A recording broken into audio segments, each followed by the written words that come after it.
Yeah, those birds, you usually see them at cricket grounds in the Caribbean.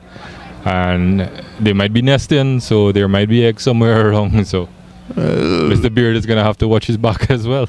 Exactly. And we have the first delivery. First ball. This is history being made here. It can go down in history that Joshua Stewart has delivered the first delivery in the Chief Secretary Tobago T10 blast, and it was one outside the off stump. Donald Hercules played at it, or as we know in our local term, Toki. Play and a miss. You know, it's the first delivery, so they are probably trying to get their groove on, get their eyesight in place, look at where they want their attacking points and all these different things before we see what we normally come to expect from Toki. Yeah, that was a decent delivery and length outside off stump, and you can see the rust on both bowler and batsman in that delivery. A play and a miss from Hercules there, and umpire signal wide. So the first run on the board, even though it's via the extras margin, that's now one. We witnessing the first game here. Little Tobago Islanders, for those who have just tuned in live, Little Tobago Islanders won the toss and elected to send the Fort King Georges into bat first, and Stewart is on his way to Hercules.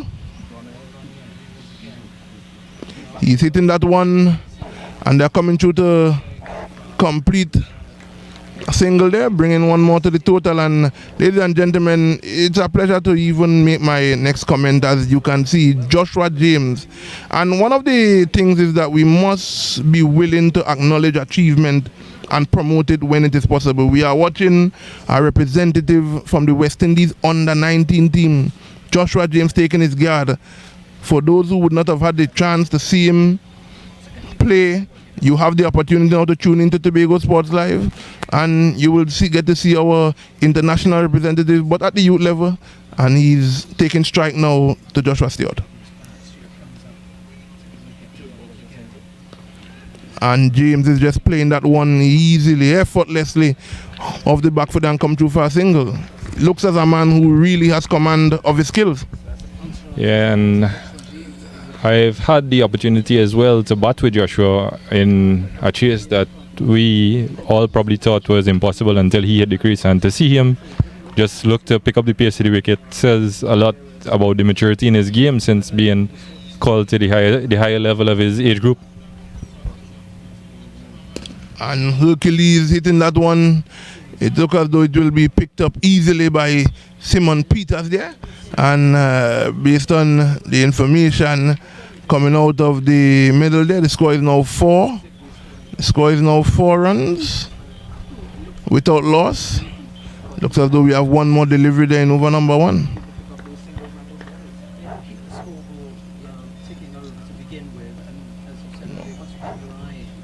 So he's here to James. And James is hitting that one straight to the fielder there closed in. A good clean pickup back to his keeper. There's no run there, no addition to the total there. You might recognize that fielder. That is the bulky Adrian Alexander, but being bulky is not something as held who we know as Timmy back. He is pretty agile for his size and can hold a catch. Yes, Adrian Alexander, do not be confused by his autonomy. That does not restrict his mobility at all. Stewart is in here to Joshua James, and Joshua is advancing down the wicket. A swing and a miss there. Joshua to Joshua. Namesake versus namesake. So, ladies and gentlemen, those who are tuned in on Tobago Sports Live, you can officially put this down into history now that the climax of the first over of the Chief Secretary's Tobago T10 blast has just completed its first over, and at the end of over number 1, Fort King George Gunners taking first strike after being inserted by the Little Tobago Islanders. They are 4 without loss, and it looks as though Glennon Sharp looks as though he will be taking over bowling proceeding. He will be charged with the responsibility to execute over number 2. I hope Mr. Sharp is able to focus fully on his task ahead, you know. So I hope that he could keep his mind on the cricket field and execute his skill. And let us see how he'll go against the destructive Turkey Hercules.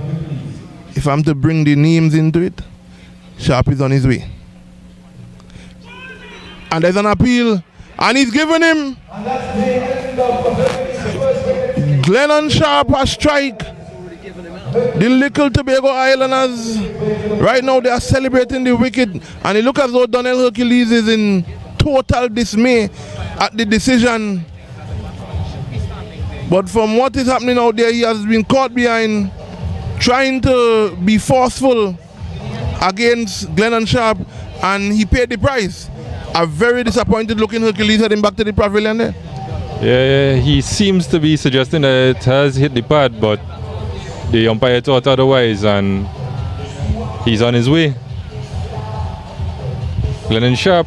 The umpire's decision, as we know, is final. Yeah, Glennon Sharp, from my knowledge, especially this season and playing in the same club with him, has been one of the harder bowlers to get away for whatever reason. He's not express pace, but he seems to hit that length a lot. And at the wicket now is a guy who is no stranger to pyrotechnics. If you are to add that to this version of cricket, Selwyn Duncan, some may better know him as Zook, that's the new batsman at the wicket. Now this batsman at the wicket is no stranger to scoring runs in a very rapid time. As you know, he is very successful in a lot of single wicket tournaments.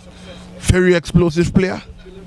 One of the things that you can notice here, Breaker, this is a Club Crusoe batsman to a Club Crusoe bowler. Exactly, so they should know each other inside out. And Duncan is playing, and there's a misfield there, but in cricket, you know, backing up is very important, and that was executed well there. So as you could see, Duncan poses himself, he composes himself, gets his thought pattern right as he sets up back to wait on Glennon Sharp, who's at the top of his mark. And he's on his way. And he's pelting at that one, a last wild swipe outside the off stump. He's then trying to rehearse what he should have done in the first instance. But it looks as though Sharp is causing a little problem here for the Gunners. Yeah, Glennon is known for his changes of pace. As I said, he's not express, but it can be medium, it can be express slow. But that one is clipped off the legs into the deep square leg boundary for 4 by Selwyn Duncan, better known as Zook. Well, you cannot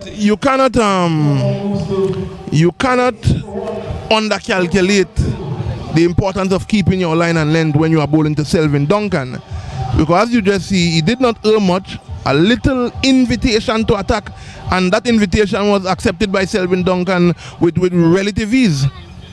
And that's 4 beautiful runs to the total there.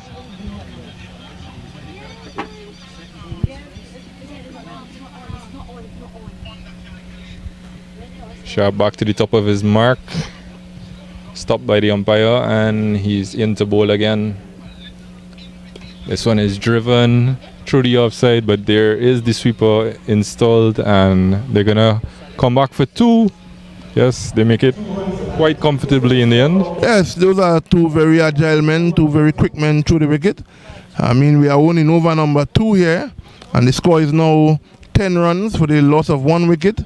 In this T10, a shortened version from the original T20, as we know, you have to make sure that, and he's playing that one straight back to Sharp. And good aggression there from Sharp. Good aggression there from Sharp.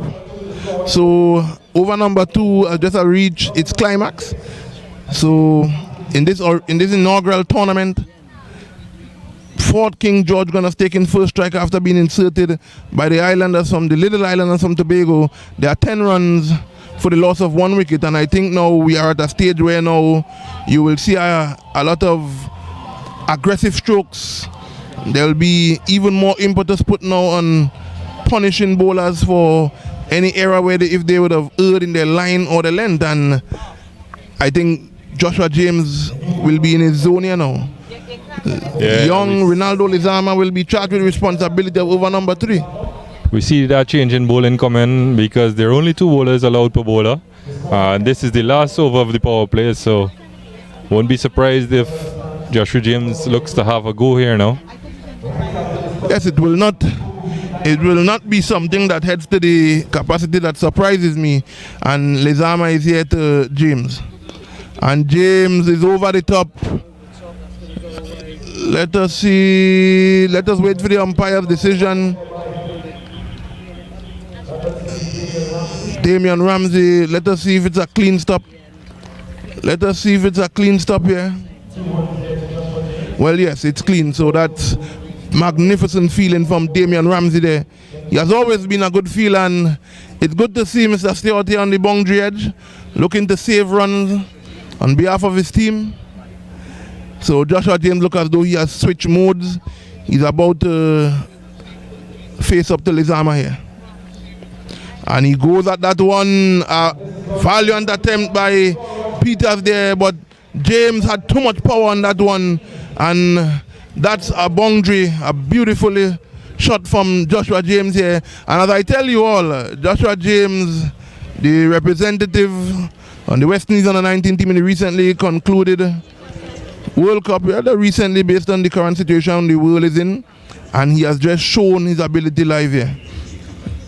And he's going at that one again. Joshua James is on the go here. If you are not tuned in on Tobago Sports Live, you are doing yourself a serious entertainment injustice. Joshua James, Tobago born, our local star, he's on the go here. And Lizama will have to do some thinking because things can get pretty out of hand here very quickly. This is reminding me of watching this guy at the non-strikers end in the University of the West Indies T20 that the Tobago team usually Lizama's a bit short. as a team in. Yes, I have a lot of memory of that tournament, and you all had literally signed the papers of defeat, and Joshua James just said, hold on. Yeah, and it was a pleasure, as I said, it was a pleasure standing at the non-strikers end and looking at some clean hitting. You would have been fearful for my life because a lot of those hits were as straight as the last boundary that he hit. So Lizama now faces up. And Zook is going with that one. You cannot bowl those kind of deliveries. You cannot err in length. You can't err in line even 1 inch to these 2 powerfully built batsmen out there. And that's 4 more beautiful runs to the total now. It's bringing us now 25. 25 for the loss of 1 wicket. Over number 3 is in progress. Yeah, I've come to know Selvin Duncan, and one of the things you don't do is bowl short to him. He's one of the guys that will pounce on anything short. That one is delivered wide outside the off stump, signaled wide by umpire Ross. It seems as though Lizama realized that he erred too much, he gave him too much room to freeze, and so in an attempt to overcompensate and straight outside the off stump and wide delivery there. So a very costly over so far as Lizama is on his way to Duncan, and I'll heave at that one. That one looks like another wide. So Lizama is struggling to accurately deliver this delivery here in a legal manner, and it's only adding to the Gunners. The Gunners total is only increasing, and you know in this version every run is of great value as Lizama is on his way here now to Duncan. Duncan is hitting that one straight back to Lizama, and he dropped it. Oh my goodness. Lizama, you had a chance to redeem yourself there. Straight back. It looks as though he wasn't even expecting that to come straight back to him. That was what you call a rank long hop, and Zook failed to put it away. But moreover than just being a drop catch, you don't know what's going to happen in the back end, and we know how dangerous Mr. Duncan can be. Well, I know due to the pandemic that is currently going on, everybody's in a charitable mood, and I could describe that over as a charitable one in which Duncan tried to give back to Lizama at the end of it, and it looked as though Lizama wasn't in the receiving mood. So could safely say as Lucas Glenn Sharp, he looks as though he will bowl out. So we are at the end of the over number 3. We are about to begin the 4th over, and the Fort King George Gunners, they are now 27 for the loss of 1 wicket, and over number 4 looks as though it will be bowled by Glennon Sharp. Yeah, well, you can see the field is a bit more relaxed now. After 3 overs, the restrictions are gone. They can have up to 5 fielders outside. And James is hitting that one straight down to the ground. Peters is very active, I must say. He's all over the field. He changed position from long on Lekwai. Now he's on the other end. He was at point a short while ago. He's showing his versatility in the field. The ball seemed to be following young Simone Peters as Duncan awaits Sharp here. He's hitting that one again. Peters into play again. Good elementary textbook feeling from Peters there. They come through to complete a single. I think there's a tactic by the skipper of this team, putting Simmons Peters in the hot zone, so to speak, because he is one of the younger guys on the field, and you can bet your bottom dollar he's going to take a catch or effect or run out. That one is going high, high, high, and really, really, really high. And you can see for yourself there, Joshua James signal it. He signaled it. I told you all, if you all are not tuned into Tobago Sports Live, you are really restricting yourselves of enjoying a beautiful Friday evening inaugural launch of the Chief Secretary Tobago T10 Blast. And Joshua James just blast that one out of here. 6 runs to the total. Yeah, that is into the Atlantic Ocean, so to speak. There's gonna be a ball replacement, it seems. Yes, the umpires get the ball replacement to Christian Adams. Yes, I am of the view that in the organizing of this tournament, they took the geographical situation of the ground, the location, and all these things, and knew that they would have had to have a lot of extra balls on display. So Sharp is under the gun here. James sets himself. And Sharp, in an attempt to not end up out of the playing area again, send that one a bit wide, and that's 1 run to the total. Trying to use that wide full Yorker to not be deposited over long on again. Yes, we are now, and he's going at that one wide again. So a really erratic over here from Glennon Sharp. The Gunners are now 37 for 1. We are in over number 4, live at Sid Gray Complex here, the inaugural blast of the Chief Secretary T10 tournament, and Sharp is on his way to James again. That one is high, it's high, it's high, and let us see you just out of the reach of Captain Lizama there. He tried his best to execute the catch, and he understands the value of, if he was able to take that catch, he'd have gotten rid of the dangerous Joshua James. Yeah, you can see a clear plan here from Sharp to drag James wide of off stump, knowing that he's strong straight down the ground and more towards the long on and mid wicket area. He's trying to force him to play through the offside. So Sharp passes umpire. He's into James. James, are you not aware that your batting partner could have been in some danger there? But good thing that he's an agile player himself. He was out the way, and you see James rehearsing what he would have initially wanted to do, which is probably to repeat the process and have them to throw out a spare ball. Yeah, so we have Duncan back into strike. Duncan is awaiting Sharp.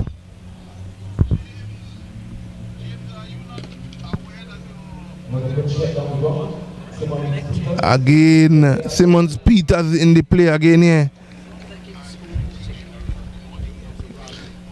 So the end of over number 4, the end of the 4th over in this inaugural T10 Chief Secretary Blast.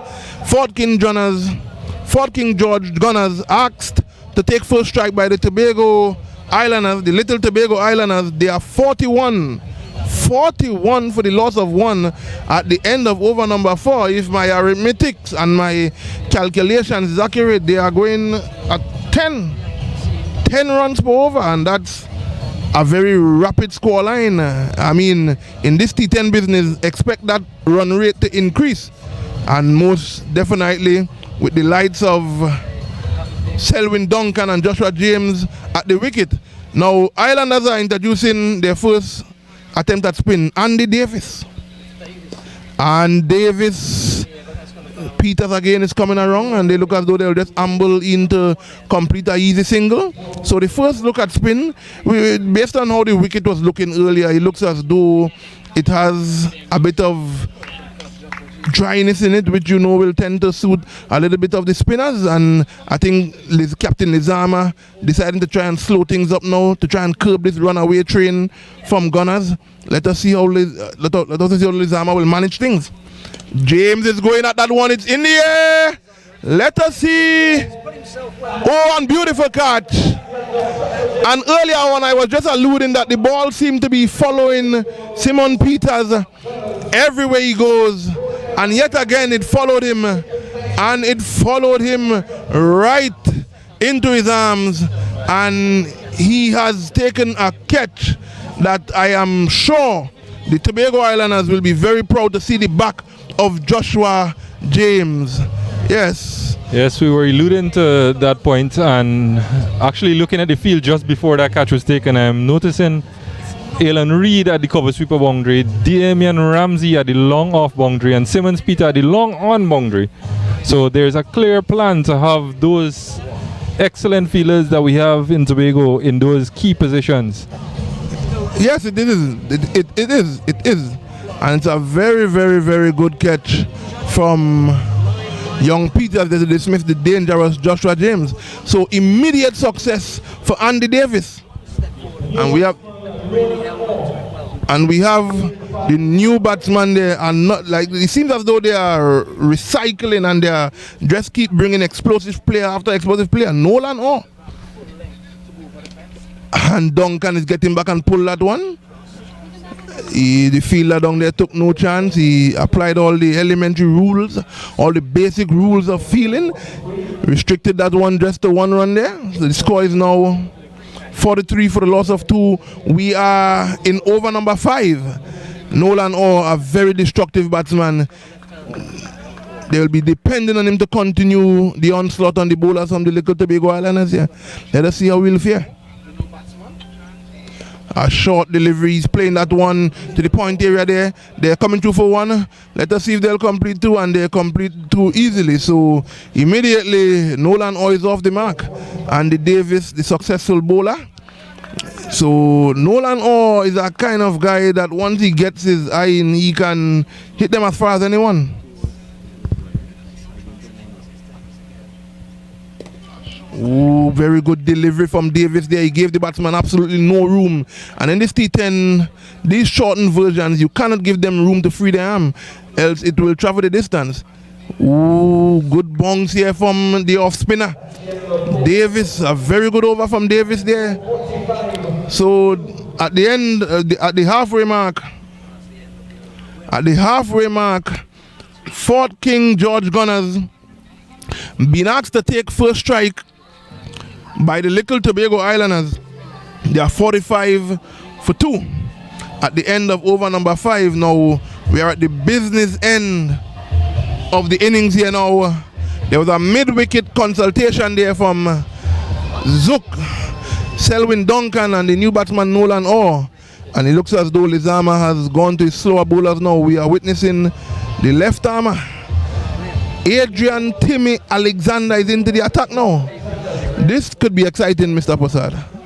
Yeah, there was a night at the same venue that Club Crusoe would have scored 300 runs, and Selvin Duncan and Adrian Alexander battle was one that was very productive for Club Crusoe. Yes, he starts with a wide. Apparently, he has memory of Duncan's exploits that night. So he's back to the top of his mark. He's looking as though he's trying to draw Duncan out the crease. Here is Alexander to Duncan. Duncan get backs again and a miss. Duncan need to be careful here. He's misjudging the line and the length of the delivery to be playing a shot of that nature. I think it was not short enough. He's been deceived a little bit there by the flight by Alexander. So good bowling so far. Again, a swing and a miss. So Duncan really needs to compose himself here. So Alexander is winning the early part of this battle. 46 for 2. We are in over number 6. Seems as though Alexander is looking to cramp Duncan for room and stick close to the body where he has no room to free his arms. We are really in for a treat here tonight. The Sid Gray, and he looks like he made contact with that one, but there's a feeler right in place there. So that's only 1 run to the total. So after all the previous failed attempt by Duncan to make contact, he eventually made contact, but only a single. This tends to be an interesting one. The left arm bowler going over the wicket, or will he go around to try and cramp Nolan off a room? We will see. Alexander is on his way here. And Nolan, what a quality shot from Nolan here. A little bit of room offered by Alexander, and Nolan gracefully accepted 4 beautiful runs there. All the fielders had to do was to retrieve the ball back to their bowler.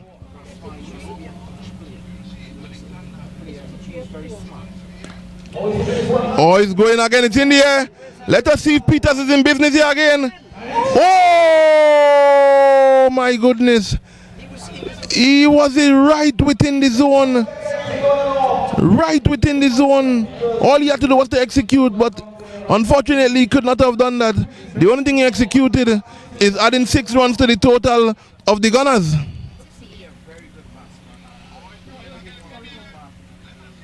He dragged that one down. So in an attempt to not give him that room to free his arms again, he dragged that one down and they come through to complete an easy single there. I think young Peters probably lost sight of it because he looks as though he was right within the zone to be able to execute another catch. So over number 6. Over number 6 has just come to an end. It has just been climaxed.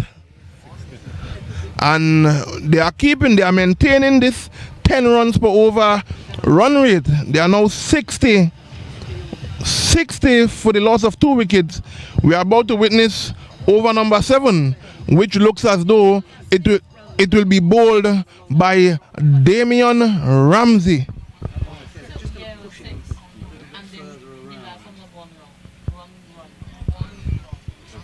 Damian Ramsey, the new bowler from Reef, and the shooting complex ended. 60 for 2, over number 7, you know.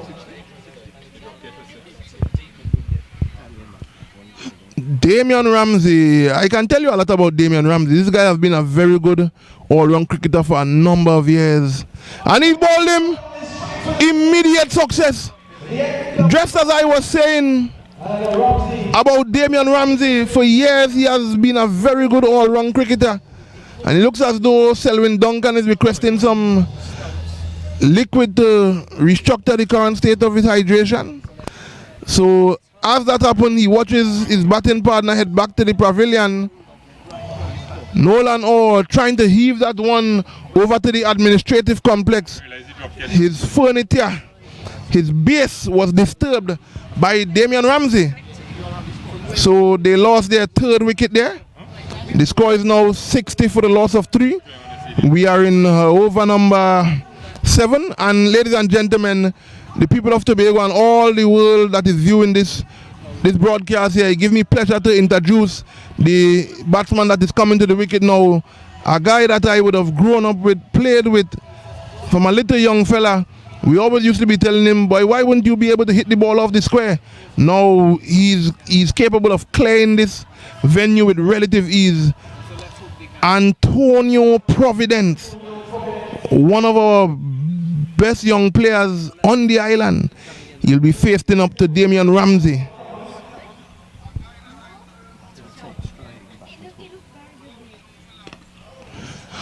He's playing that one there back to the bowler. So over number 7 from the Little Islanders, Damian Ramsey, is very, very economical here. And plus there's a wicket in play. Ooh, a play and a miss there. Ramsey is very, very, very restrictive here. And you have to do that in this T10 business because the less runs that you give to your opponents, it makes your chase easier. Tonio hitting that one down the ground. Picked up by Alan Reed, the brilliant Alan Reed. One of the best fielders on the island here, if not probably the best fielder on the island. He's very agile, very quick to the ball, and he executed there in a good manner for his team. That's one run to the total. The total is now 61 for the loss of 3. We are in over number 7 live, the inaugural Tobago T10 Chief Secretary Blast live at the Sid Gray Sporting Complex here. Tune in, people, tune in and enjoy this showpiece event as Ramsey is on his way to Duncan. He wanted to hit that one the same area before, but he did not make the ideal contact that he wanted to make. So that's another dot ball, and you know dot balls are like goal in this time. He's going at that one, is in the air. Let us see how this will go. And Alexander did not take the chance, so he dropped just short of Alexander. He looks as though his fellow teammates are asking him why didn't he attack it. But you know, coming from the deep boundary to attack those long catch can sometimes be a difficult process, you know. So 1 run achieved throughout all of that, and we are coming to the end of the first 10 overs here. The Fort King George Gunners will have to really try to get a step on things. That was a brilliant 7th over bowl from Damian Ramsey there, and the score is now 62 runs for the loss of 3 wickets. And again, you cannot undercalculate the value of what is taking place here. Tobago Sports Live, really, really good production here. They are giving you all an opportunity. Well, you know, with all the restrictions of the pandemic and the social distancing rules and all these information given out by our necessary health officials, this is an ideal service here now. You can sit at the comfort of your home, safe and sound, and take in lovely action brought to you here from Tobago Sports Live at the Sid Gray Complex. And he's hitting that one. Let us see how it will go. And that one bounces to the fielder. Just one. And they're looking to come back for a second there. Let us see what will happen here.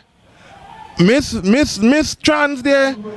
But it looks as though the intended aim was achieved, which is to add another run to the total. So we are 64 for the loss of 3.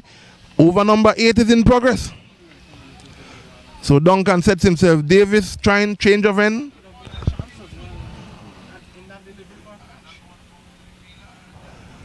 So Duncan waits on Davis. That one is down the leg side, past the keeper. There's a chase for it. It looks as though the outfield will just slow things up, and they come through to complete 2 leg byes, and that's 2 valuable runs. I think at this stage the Gunners will not be too concerned as to how they come. Once they come, and they need to come very fast because we are coming to the end of the allotted 10 overs here. As Duncan sets himself, there look to be some adjustments from the field. Look at they are making some field adjustments. You know, these times you need to be focused, you need to be switched on, because a lot can happen in these penultimate ending of these overs. And he's hitting that one. Let us see. Straight. That's the end of Duncan. That is the room that he was looking for. Andy Davis provided, but unfortunately Duncan was not able to execute, and he hit that one straight to Adrian Alexander. And now he's rehearsing as he head back to the pavilion. He's now rehearsing what he should have done in the original stage, but it's a little too late for that. The end of Duncan, and that's 4 wickets down now, 66 runs. We are in over number 8, and it looks as though Duncan will be replacing Duncan. And again, one of the better players on the island, one of the more talented men. If my information is accurate, I think Shaquille Duncan, they refer to him as shot a ball. He will really need to live up to that reputation. He will really need to live up to that reputation now, because his team, the Gunners, they are in need of valuable runs here.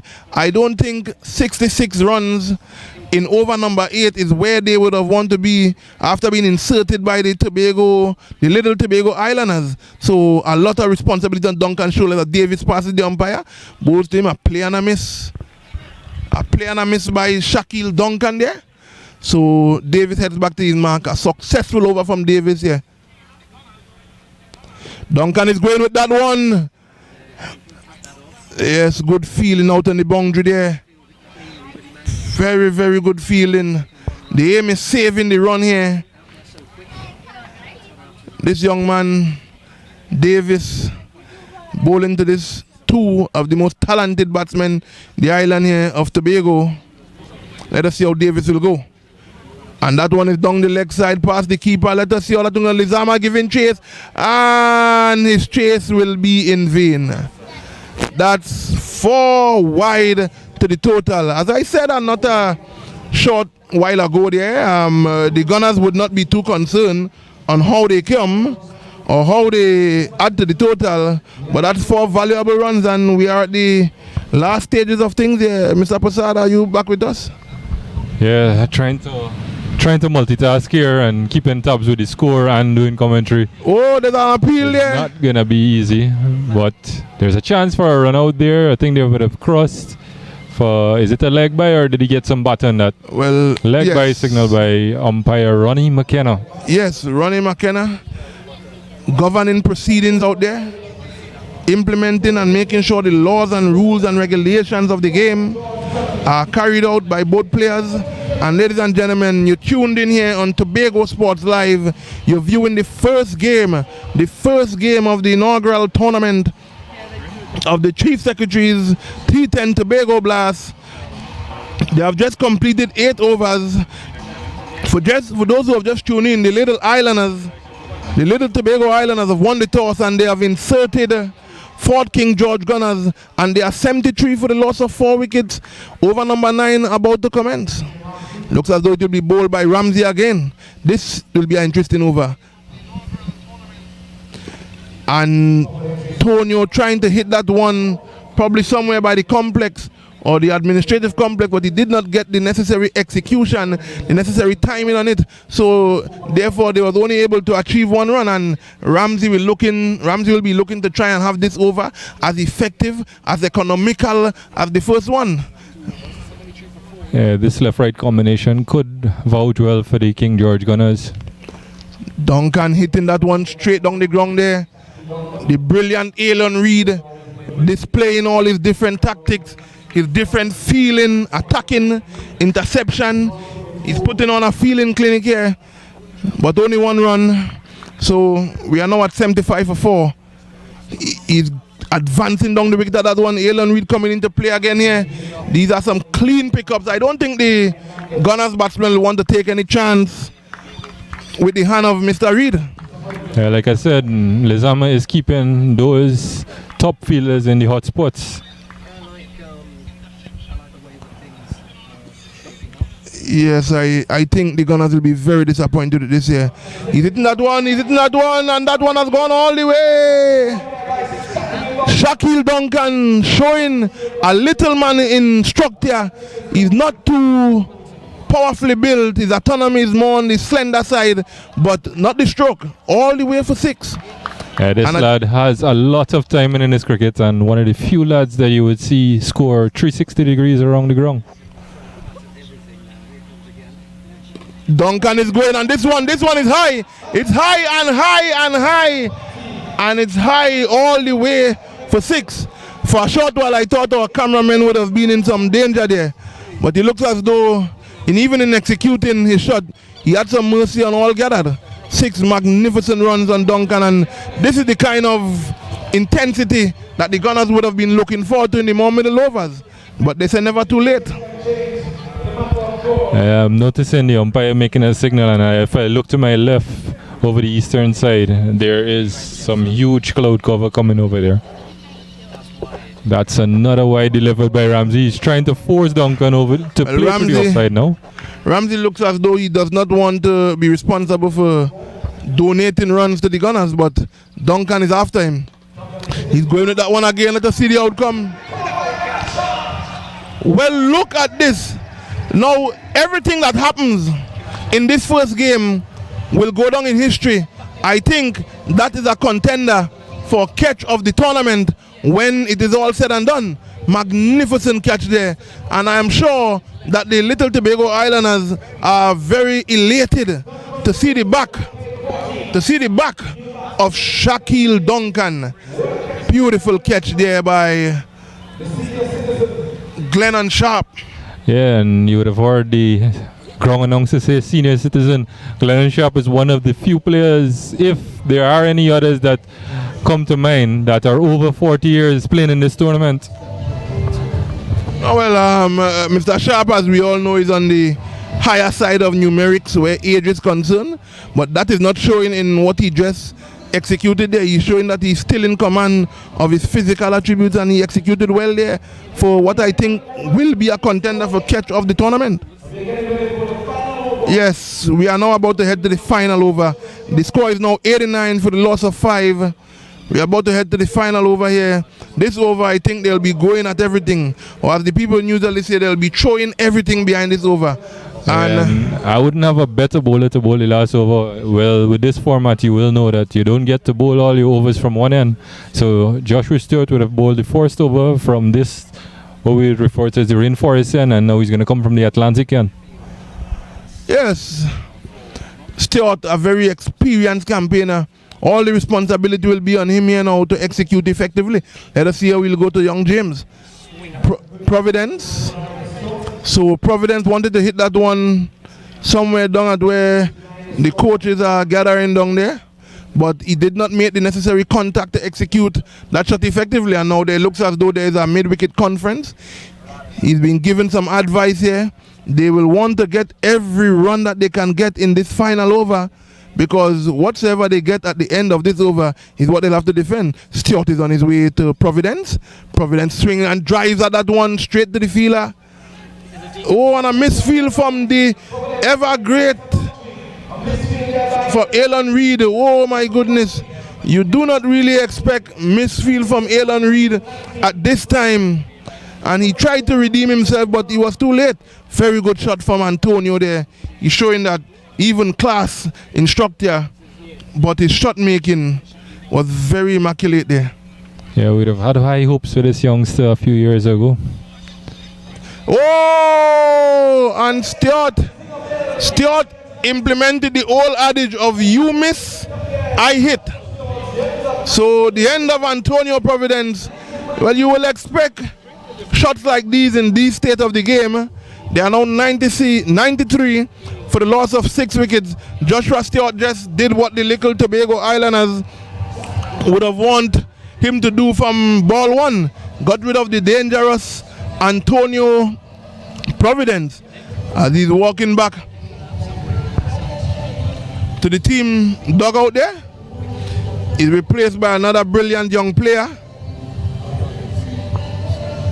It's Quincy Williams, a guy that would have played with the Goodwood team a few years back. I don't know if he has been active in cricket recently, but I would have played against this guy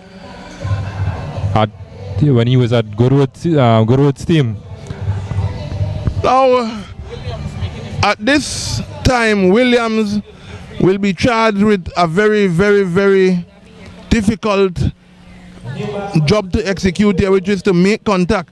I think he should be looking to try and make contact and get the other batsman on strike who would have been in there before him, but they are dealing with a very versatile, a very skillful and crafty individual in Joshua Stewart, as there seems to be some interference from some natural elements of nature there. Apparently the birds are looking to take in the action also, and hitting that one back to the fielder there, picked up. Well, there was a slight misfield, but not too costly from Captain Lizama there. And I don't think this is the end that the Gunners were looking for. They are now 94 for the loss of 6 wickets. And we are in the final over. There are 2 balls left, and possibility that we can see the first 100 total of the tournament as well. It's a great possibility. But I think if they get the 100 psychologically, seeing 100 on board, and he's going at that one, let us see Again up to Peters. Peters is very, very active this 10 over. And they are coming midfield. They did not back up. And they are taking every chance that they can here. No, you will advise against that. That's the consequence of misfield. We are now 97. 97 for the loss of 6. We are in our final overs here. Ladies and gentlemen, if you are just tuning in, this is the first game of the inaugural Chief Secretary T10 Blast. We are live at the Sid Gray Complex here, brought to you by Tobago Sports Live. Stewart, and he's playing that one and miss. And they're coming through for the single, see? And he's giving him. That's a very good take. Firstly, and then to execute the run out was a very good piece of feeling there. So, ladies and gentlemen, at the end of the allotted 10 overs, remember the Fort King George Gunners was inserted by Little Tobago Islanders. They were inserted, and at the end of their 10 overs, they are 97 for the loss of 7. So it means therefore that the Little Islanders from Tobago, they will need 98 runs. They will need 98 runs to be able to claim the first ever victory in this inaugural tournament. In this inaugural Chief Secretary T10 Blast, as you can see the Little Islanders walking off the field. Their focus now will be turned to chasing 98 runs for victory. So it tends to be a very exciting run chase because we have some very exciting players from the Little Tobago Islanders. None more exciting than that of their captain, Leron Lezama. You have the likes of Joshua Stewart, the very experienced Damian Ramsey, the powerful Ronaldo Lezama, Adrian Alexander, the experienced Deems Beard, and we all know of Andy Davis' ability to be destructive. You have men like Christian Adams and Simon Peters. So I expect this chase. To be a very good run chase, but the Gunners will have to bowl very well. They will have to make early inroads. They'll have to make early restrictions into the batting lineup of the Little Tobago Islanders, because this tends to be a very interesting evening. So stay tuned there, ladies and gentlemen. You are live on Tobago Sports Live here from the Sid Gray Complex, bringing you the first game, Little Tobago Islanders versus Fort King George Gunners. They have set the Little Tobago Islanders, after being inserted, a total of 98 for victory. So let us see who will record the first ever victory. In this inaugural T10 Chief Secretary Blast. As you can see, the Fort King George Gunners players, they are out there. They are going through their paces, led by Captain Joshua James. A lot to be expected of him off the ball. So let us see how things will go.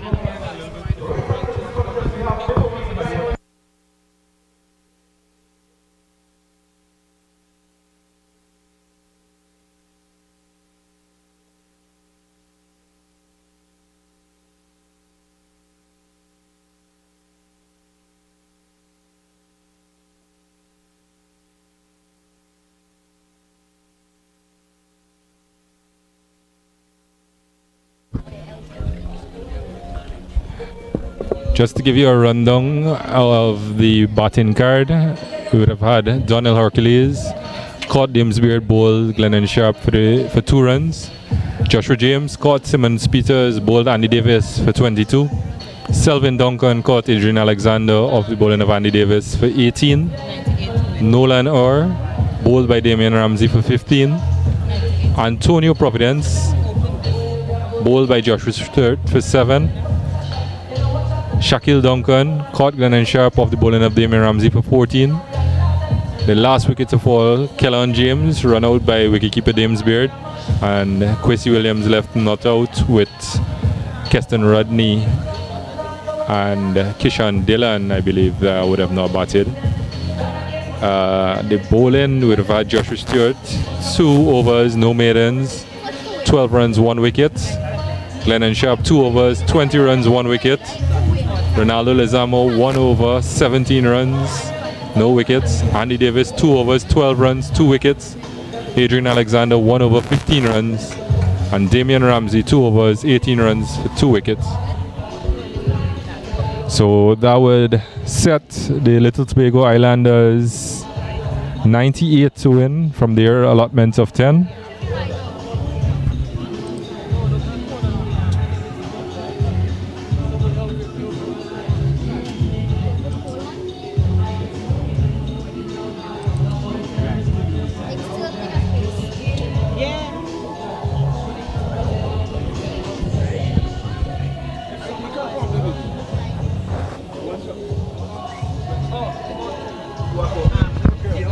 So, you know, it's a T10. It's T10 and you cannot really lapse. You cannot switch off because there isn't much time in between the changing of the innings and whatnot. So you can see the Fort King George Gunners are going through their paces there. They are trying to defend 97 runs. So ladies and gentlemen, remember there's a second game coming up, so stay tuned right here on Tobago Sports Live. I must ask Mr. Posad what he thinks, if he thinks that, you think the Gunners have enough on board? You think there is enough runs to be able to lodge or mount a good defense here? Looking at the bowling of the Fort King George Gunners, I would say this may be their game to lose. Getting to 97 would require the Islanders getting 10 runs per over, but we never know with this great game called cricket and the uncertainties of it.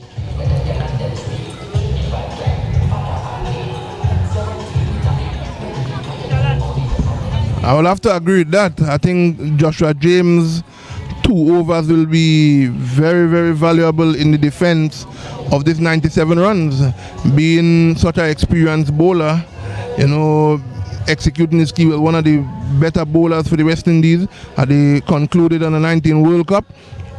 So I think a lot will be expected of him, but I must say the Little Tobago Islanders have a lot of explosive batsmen and it will be very hard to contain all of them.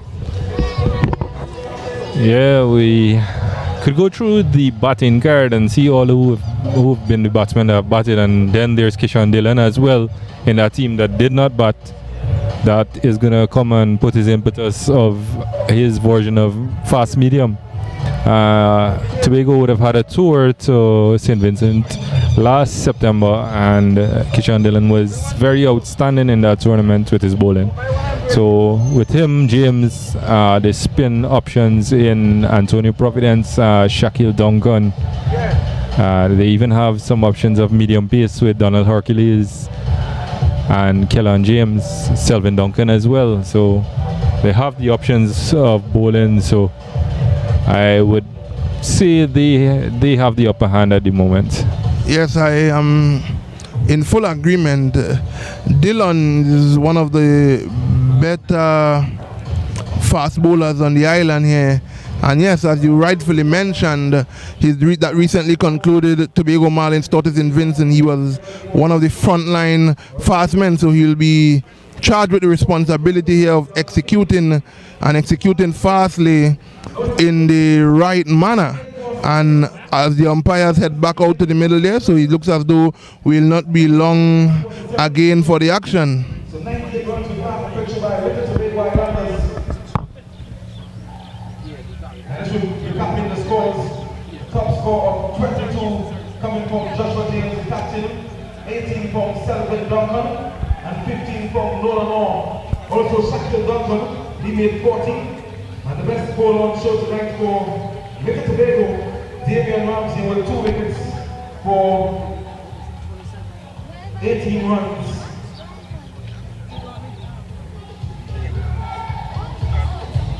And Andy Davis 2 wickets.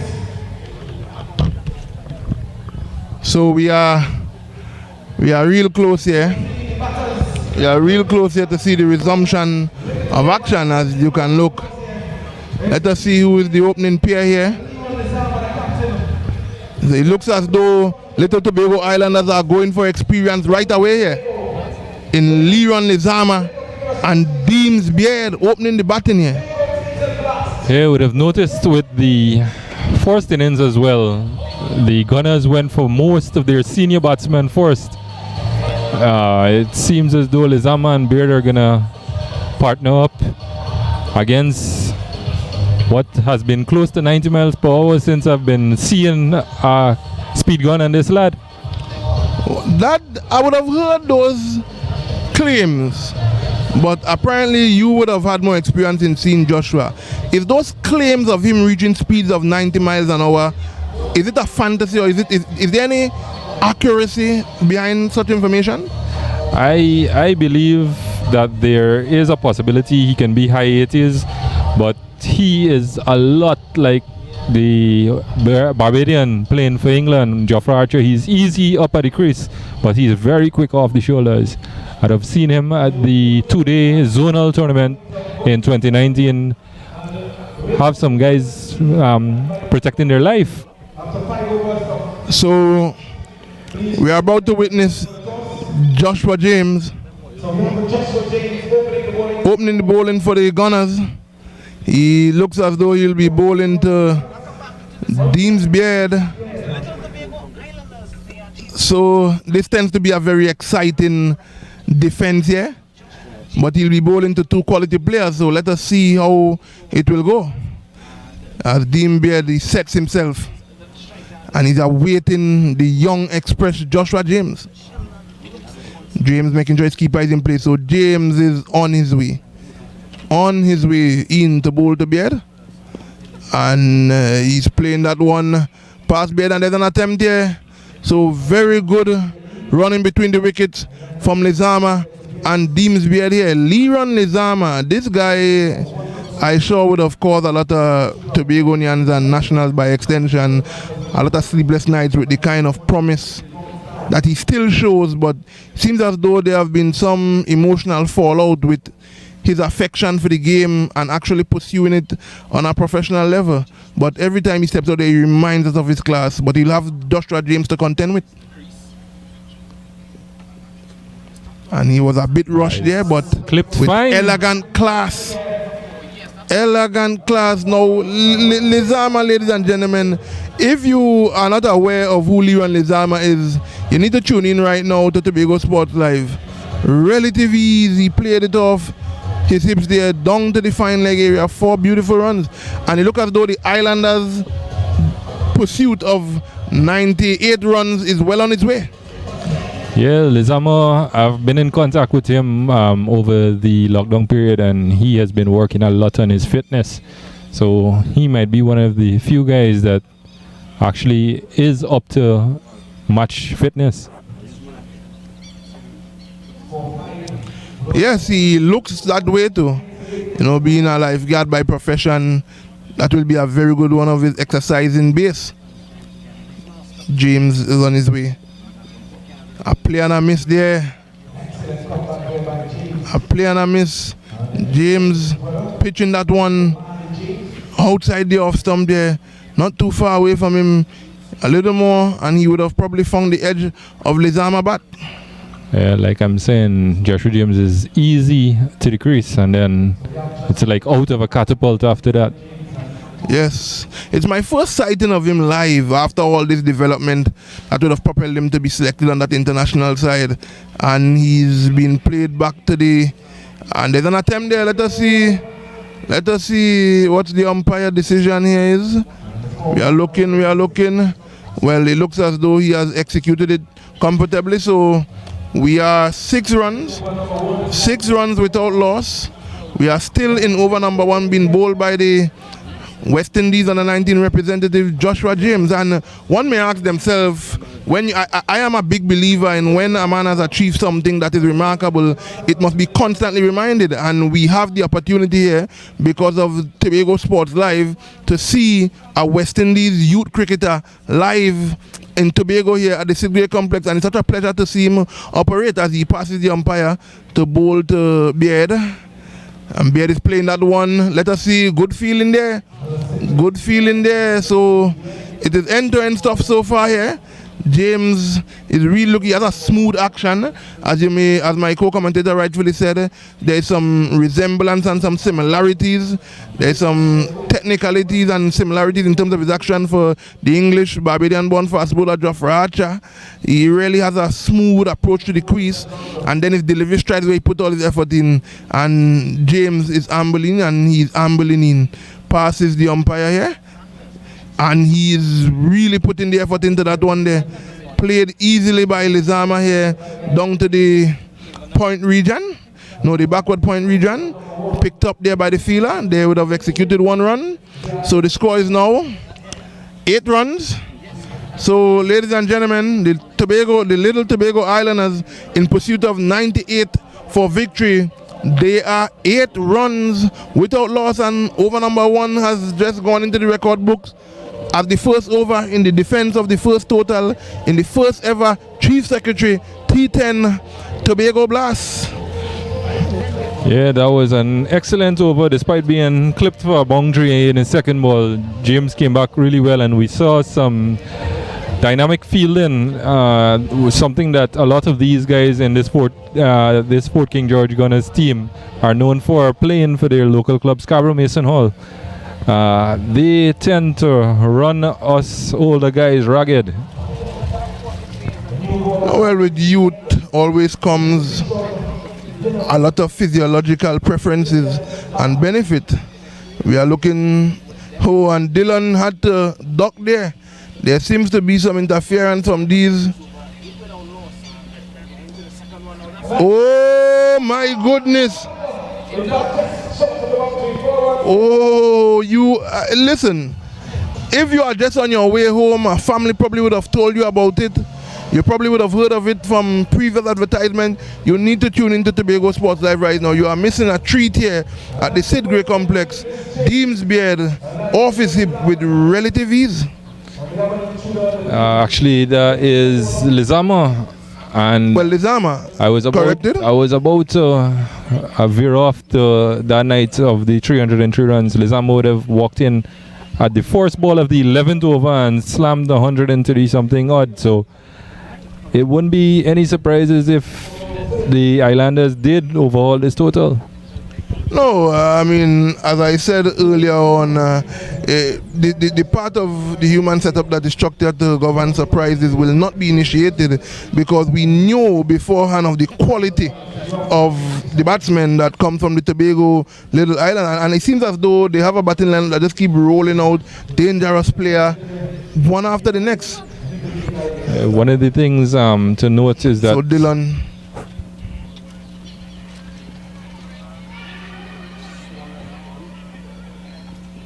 and it looks as though, if my optical setup has not failed me, that has grazed the stump, but the bail will not dislodge. So I think the skipper is a bit fortunate there. I don't think it was the ball that grazed the stump. I think it was a bit of wind that would have dislodged the zinc bails, because that would have hit the pad and went to backward point. And there was a bit of wind passing at the same time, and it may have gotten the bails rattled a bit out of the groove. Well, there it is again. Exactly. Dylan is on his way. Oh, a short one. And Dylan is down in Lizama's presence, in his crease, to remind him, hey, I'm a big, tall, strapping fast bowler, and don't think that you can clout me to any parts of the ground that you want at will.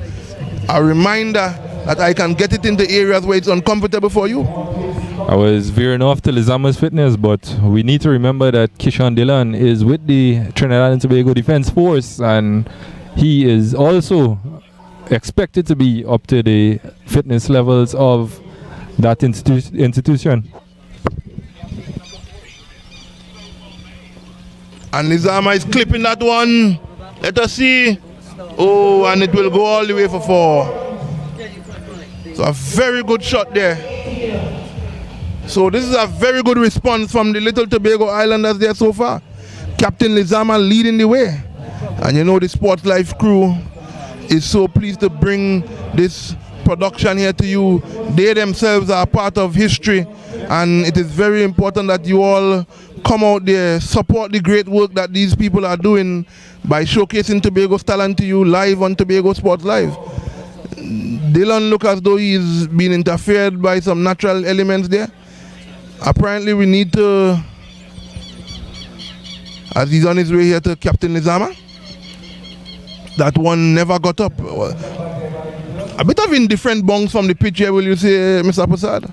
I haven't had a look at the pitch, but from what you would have said in the first innings about the dryness, what I've noticed is that the bongs is indifferent. There have been some that haven't gotten up, and I think looking back at Joshua Stewart now, I would have been expecting him to maybe bowl a lot more full, but he may have assessed that and he was into the wicket where the ball was indifferent in bongs and pace. Quite correct. This response, Little Tobago Islanders in pursuit of 98 for victory. They are now 19 without loss at the end of the second over. So this is a very, very, very good response to the pursuit of the intended target. And it looks as though the Gunners, looks as though they are going to resort to spin, or who knows, the guy may not be classed as spin in terms of how it comes down, but it is spin in terms of the description. Or am I going to see a change? I think he's actually looking for the bowling mark. Antonio Providence and Andy Davis are very similar in what they bowl. They bowl very quickly down to the next end. If there is any purchase out there, he may get a bit of turn, but they are a lot about making batsmen react quickly. And you see he's going through the paces here now, as he's getting ready to try and help his team defend this total. Young Shaquille Duncan down on the boundary edge here. He's waiting to have things on the way. There is some adjustments to the field. Yeah, this will be the last power play over, so Lizamo will look to get a move on as well. And there's an attempt, but Antonio is quickly down to make the feeling of his own bowling here. And anytime you can execute such great feeling of your bowling, it only goes well for your intention to curtail the batsman from attacking and scoring and advancing the score on you. But he's bowling to a very high quality player in Leon Lizama, so he cannot err at all. Line, neither length. Yeah, you'd have noticed he had a word to Lizama after that delivery. And Lizama is hitting that one magnificently for four. As I just said, I'm probably could be tagged as a future seer. I just said that if he errs in line or length even a little bit to this quality left-handed batsman Leon Lizama, he will pay the price. And so said, so done. 23 without loss. We are in over number 3.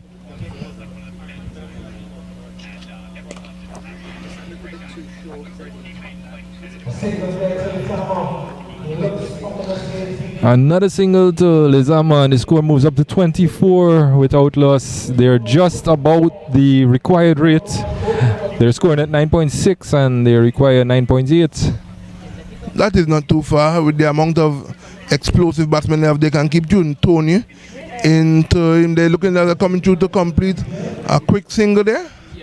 Effortlessly, easily played by the immaculate Deems. Deems is more of a touch player, but when he's fully in, he can advance to the boundaries as good as all of those who would have preceded him. But he's more in the touch player category from the little that I would have seen of Deems Beard. Yeah, that one is another one clipped for another single by Lizama. Speaking about Deems Beard, he would have had an excellent season in Trinidad with the Trinidad Prison Service team. He is a touch player, and that might be the setup of the Islanders, where they have him bat through the innings with all the explosive players around him. And he's giving himself some room for that one here.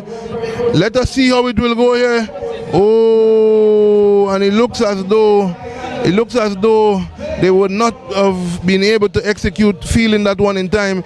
Over the boundaries, 4 runs there off the bat of Deems Beard. You see, Beard is a more controlled player. He more waits on the bowler to and then he will punch. And that one was short.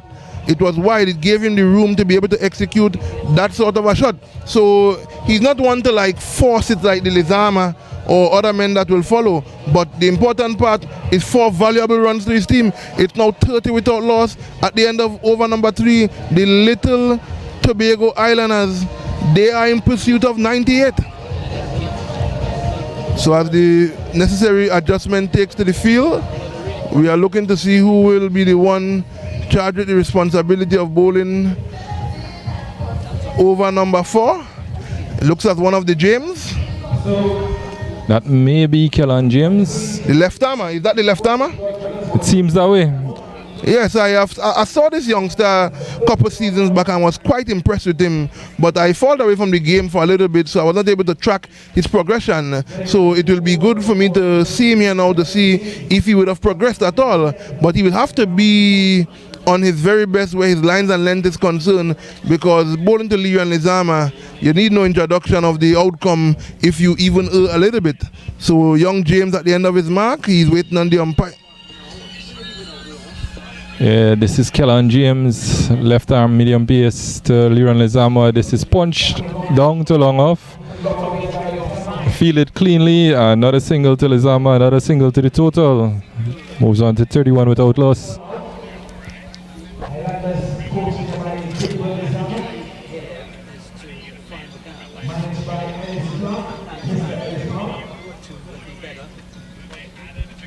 This is another delivery. Missed by the keeper. It runs close to the boundary but holds up. Yes, Duncan in pursuit of it there. And a cross for 2 byes. O'Marley James, not known for leaking byes. So this is really a reckless start here from the youngster. Let us see if he'll get it together as Beard awaits. And Beard advances down the wicket. Magnificent shot by Beard. You see, Beard is a more calculated approach with Deems Beard. He saw the length from young James and he told himself, okay, with the field set in the way it is, if I can advance and present the straight bat, I can add some valuable runs to my team total here. And that's exactly what he did. 37 without loss. We are in over number 4. Kellan James needs to resort to his variations, and you see one of them, but that one is in the air. Let us see. Extra cover and taken on the boundary. On the second attempt there. That looks on like Antonio Providence, but all's well that ends well for the Gunners. After such a beautiful shot from Beard, he tried to add more runs there and he suffered in the end. Now, anything that is organized and a tournament of this magnitude, it could never be conceptualized by one individual.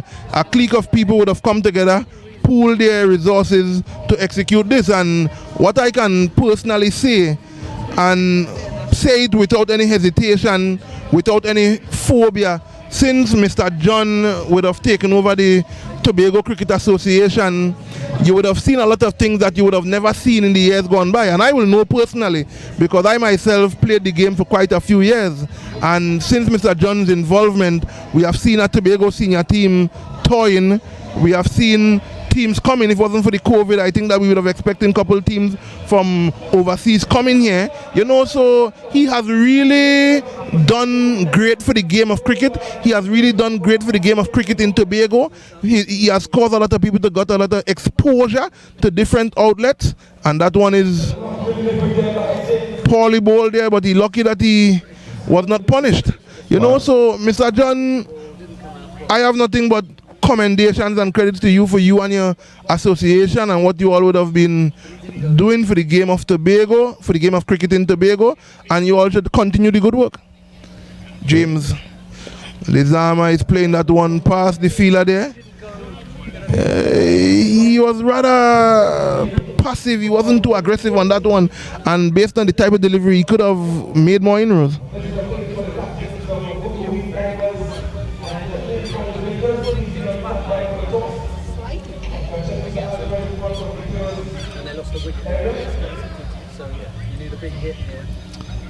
Yeah, James seems to be trying to effect those slow balls and they're coming out as full toss, but the fact that they're dipping a bit, the batsmen are not getting under them. Yeah, there's another one, but that one signal wide. Delivery there. Very erotic over here from young James, and I think the Gunners captain and think tank will have to make some new decision in terms of how they are going to go about trying to defend this total. Yeah, that is. And he's given him. So James, after all the poor deliveries in the earlier stage of the over, he would have strike for the Gunners, trapping Adrian Alexander, the explosive Adrian Alexander, leg before wicket. And that's a good delivery there. That one would have beaten him in terms of the variation. Yeah, we actually didn't even get a chance to introduce Adrian Alexander to the wicket, and he is now replaced by Damian Ramsey, it seems. This is what I said about the little Tobago Islanders. If you look through the entire batting lineup, there's quality from the first one down to the number 11. So this game is far from over. It's far from over. I think a lot of responsibility now will be on Captain Lizama to probably bat through the entire innings and bring this game home. But let us see how it will go. And looks as though the fifth over will be bowled by another one of our multi-talented cricketers, Selwyn Zook Duncan. He will be charged with responsibility of bowling the fifth over. Yeah, I've had the pleasure of playing with Selwyn for the past 5+ years. He is so multi-talented that you can rely on him to even open the batting and bowling at times. Yes, so from what I'm seeing here, it looks as though he'll be bowling to the captain of the Little Tobago Islanders in Leron Lizama, non-strikers in Damian Ramsey as he goes through his pace. Yeah. Very good run chase taking place here. The good thing about this tournament is that players who have not played against each other for quite some time, that is poor feeling from a young man there. It looks as though Shaquille Duncan wasn't willing to put the necessary physical efforts in to stop that one. And the consequences of that, in terms of addition, is 4 valuable runs to the total of the Little Tobago Islanders. It is very disheartening when you see your young players like this not able to put out the necessary physical efforts to get the results where the feeling is concerned. Maybe he's suffering from some niggling injury because he's normally a brilliant fielder. Yes, that's what we were resorting to. Why Simmons Peters and Alan Reed and Damian Ramsey were in those hotspots, and that's one of the reasons James might have Shaquille Duncan at long off to restrict those boundaries, but that was a poor effort. Duncan, oh!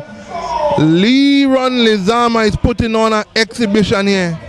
If you are not tuned in to Tobago Sports Live, you are doing yourself a serious injustice where enjoying your Friday evening is concerned. These great people at Tobago Sports Live, taking into consideration all the different challenges we are facing now, put what they have put in place, and they are bringing you lovely, lovely cricket. And shots like that is worth the viewing. Yeah, this is a inter-club battle where both of these players... And Lizama is going again. Let us see the ending of this one. A very valiant attempt down there. Is stopped on the boundary. Let us see. Look for the umpire's result. And that's 2 valuable runs. Leron Lizama is putting on a clinic here. Very pleasing to one's optical setup. Yeah, like I was saying, this is Club Crusoe battle again. And that is the impetus of the tournament. Sports Live, Tobago Sports Live. And Lizama again. Leron Lizama is putting on a pyrotechnic clinic here at the Sid Gray Sporting Complex. He looks as though he has some obligations after this evening. He looks as though he's quite in a hurry. He looks as though he's in a hurry to leave the Sid Gray Complex. Yeah, and those shots in this over has brought the required rate under 8 runs for the first time in the innings. Well, look at that. My belief is that Lizama has some nocturnal obligations, so he's trying to leave here in a rapid time. And he's going again, and looks as though that will run away for 4 also. Leron Nizama is putting on a clinic here, brought to you by Tobago Sports Live, the Chief Secretary, T10 Blast, inaugural competition, first game of this great tournament. And what I want to say is I hope that this isn't a one-hit wonder or a one-off event. I hope that it increases next year. I hope that they do it in such a way where they can even ask the business sector to even invest into some of the teams so they can make the production even better and even have players from the different parts of the island. And who knows, if our borders and whatnot open up, international involvement into this tournament, it will only go well for producing and increasing the brand and the image of Tobago. As the Chief Secretary rightfully said at the draft, it goes well for sports tourism.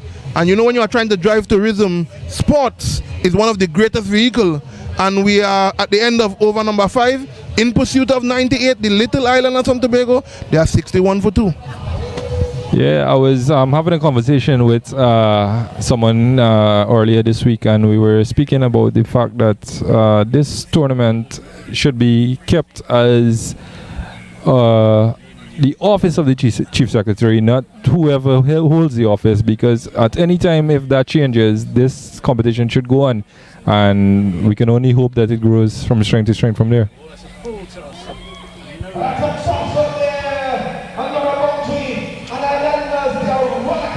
Well, Mr. Posad, if my memory is not failing me, I think I alluded a short while ago that probably the little Tobago Islanders have some obligations after this.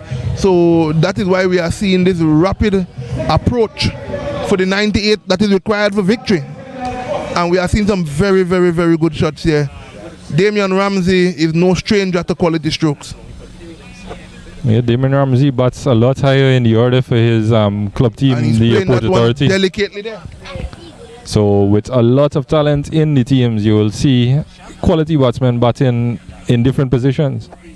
Exactly. I think when I first saw the teams and I looked at the makeup of the different teams, I was like, I think the little Tobago Islanders on paper probably have the most powerful lineup. You know, but paper doesn't win games. They have to come out and execute, and so far they are doing that. In the air, let us see a value and attempt there. That's a magnificent attempt, but unfortunately he was not able to execute. And 50 runs. Leron Nizama, am I seeing accurately? I'm seeing just raised his bat. Is it his 50? So, ladies and gentlemen, the captain of Little Island of Tobago has just brought up his half century for that powerful shot down the ground there. And here is young James against him wide, and that one look as though he's going to run away for 4. It is really getting out of control here for the Fort King George Gunners. They are really, really struggling here. A rather dejected looking as he retrieves that one.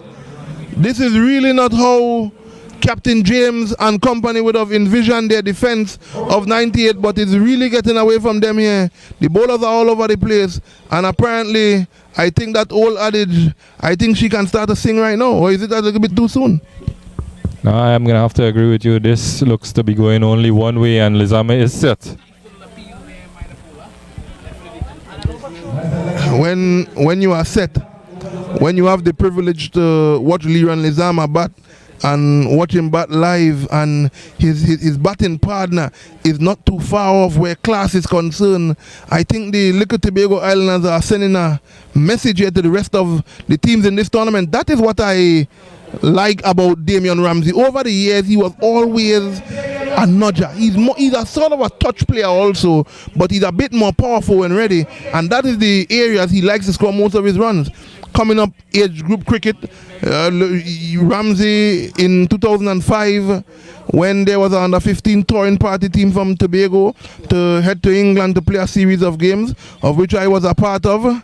Ramsey was the overage player, and from that day, even till now, he has never lost a bit of his class. Look at that. Now, Damian Ramsey is putting on a batting clinic here. Other player would have tried to tug that to the leg side, maybe try to pull. But Ramsey is so efficient on the offside. He's so efficient with these cross-batted shots. Sometimes it causes downfall, but most time when he executes it, these are the results. 4 runs to Damian Ramsey. Yeah, we were speaking about the touch of Deems Beard, but the touch of Damian Ramsey and then the added power to his game when he gets set. This game is very, very close to being over. So I am not wrong for saying that the lady could organize a band. She could organize a band, sort out a choir and start to sing. Yeah, there's another wide, so more donations by the Gunners. And the Islanders only require 12 runs now for victory. And they have the better part of, if I'm not incorrect, 4.1. Because I think we are in 6th here. And let's see what will happen here. Good stop. They come through to complete the single.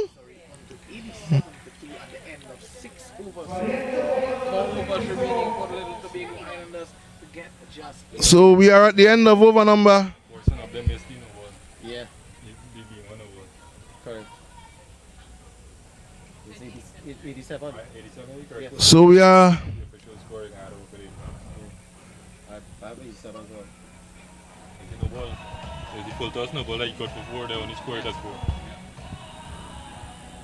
So the score is now 87 for the loss of 2. After 7 overs, the little Tobago Islanders, remember, if you are just tuning in on Tobago Sports Live, they put the Gunners in to take first strike and restricted them to 97, and now we will need nothing short of a miracle here from their captain Joshua James. The score, is it James? Let us look to make sure. 87 for the loss of 2, and this looks to be a run chase that will be achieved with relative ease. James is on his way to Ramsey, and Ramsey with ease and class. Now Ramsey is one of the players that, if you are into photographing sporting events, you will try to arrive at the venue way before, so you can see the guy is easy on the eyes, full of poise. And again, as a man that would have played the sport, it hurt my heart to see such talent. Where are these talents going? We have a chance, because of these sort of a production, Tobago Sports Live, for these talents to be reminded and for them to give the world a glimpse again of who they are and what they can do on a cricket field. As James is on his way to bowl to skipper Lizama.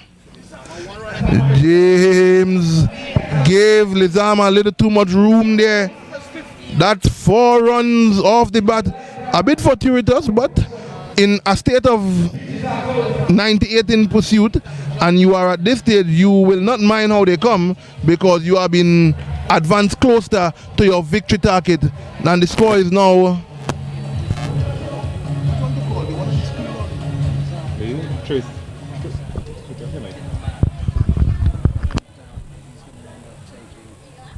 Tracy missed the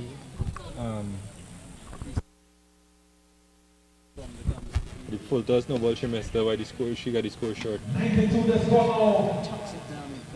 So you had to walk with one on the screen, yes?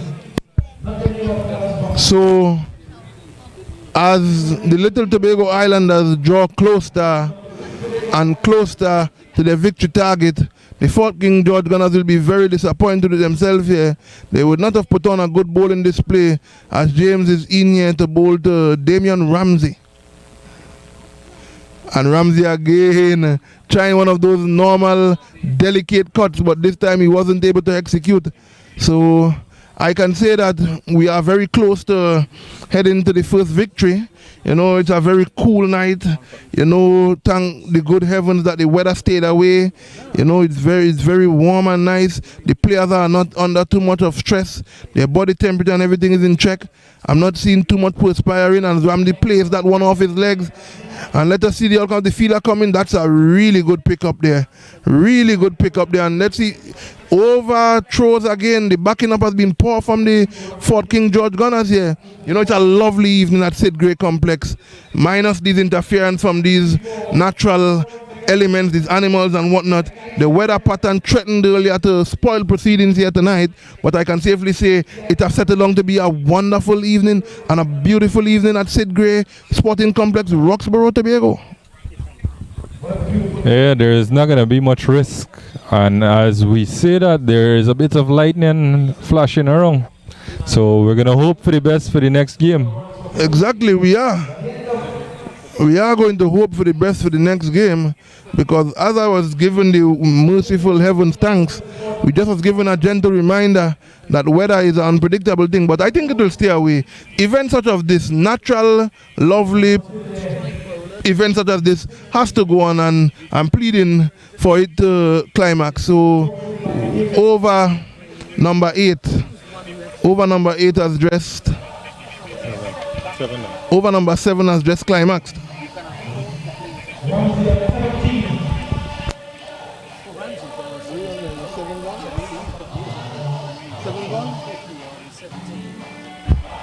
$95 for 2 at the end of over number 7, and I think the rest is just formalities here now. Let us see who is going to be charged with the responsibility of bowling the over that most likely will be the final over of the game. Yeah, with just 2 runs required, Nolan Orr is introduced into the attack. I think it's just final rights now. Yes, that looks like Orr. Is it Nolan Orr bowling there? Yeah. Yes, I think I'm correct. Yes, that's Nolan Orr. He's on his way to Ramsey. And Ramsey looks as though he wants to end this in the usual classy manner, as he always do. Yeah, it makes no sense at this stage to try anything extravagant. You get 2 singles and it's all over. I think even though he does try that, there is plenty backup inside to be able to come and he's playing a miss there. A wide delivery. So we are closer to the end of proceedings here, where the first game is concerned. Remember, if you are just tuning in, Tobago Islanders, they won the toss and inserted the Fort King George Gunners, and they could have only mustered 97, so it means that they would have had to pursue 98 for victory, you know, and based on that, it would have been a very, very good run chase, aided by some erotic and reckless bowling. And I think the Fort King George Gunners would have a lot to do before they head back to their next game. So they'll have to go back to the drawing board. I know they are coached by probably one of the best coaches in the region right now, Brian Brong. So I know he will put them through the necessary paces to have them ready for their next encounter. So, ladies and gentlemen, all that is tuned in on Tobago Sports Live, you all have the privilege of saying that you all would have witnessed the first victory by Tobago, Little Tobago Islanders, in the first game of the inaugural Chief Secretary T10 Blast, set a total of 98 for victory. They would have arrived there in the 8th over. Very, very good production here from the Little Tobago Islands, and you see the players are going through good sportsmanship. They are greeting each other, and we can safely say the first game is now successfully in the history and record books. Yeah, victory for Little Tobago Islanders. So you can have nothing like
Yes, ladies and gentlemen, we are live here with the victorious captain, and the history behind this is that he would have been the first victorious captain in the inaugural Chief Secretary Tobago T10 Blast.